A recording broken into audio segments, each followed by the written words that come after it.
Usta, bu ishlaring sifatlimi? Nima? Bu ishimiz uzunligi necha metr joyga tayyor bo'ldi deganlar uchun 4 metr uzunlikda tayyor bo'ldi. Yerdan balandligi nechaga chiqdi deb savol berayotganlarga yerdan balandligi 235 santimetrga chiqarib beramiz. Xuddi shu fasonda.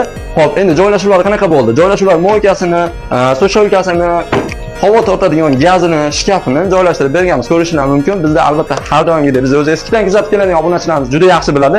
Mexanizmlari, materiallarga gap bo'lishi mumkin emas. Hammasi zo'r sifatlidan foydalanilgan. Xo'p, fasad qismiga akril, pakchop akrildan original akrildan foydalanganmiz. Korpusi rossiyskiy nominatdan bo'lgan, o'rta qismi granitdan bo'lgan. Har doim aytib o'tib ketamiz, bizda arzimagan tepa kafildan foydalanilmaydi. Original granitdan foydalaniladi.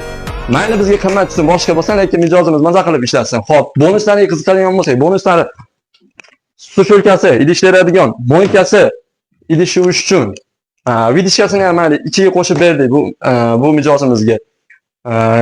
Bu tarafiga shkaf holati ko'tarib berdik. Xo'p, yana qiziq bonuslardan bittasi dastavkasini ichida qilib berdik. Kelib o'zimiz dizayn chiqarib berganmiz, joyini o'zimiz o'lchaganmiz, o'rnatib berganmiz. Sizga ham shunaqa sifatli oshxona mebellar kerak bo'ladigan bo'lsa, pastdagi telefon nomerlariga aloqaga chiqing. Sog' bo'ling, salomat bo'ling.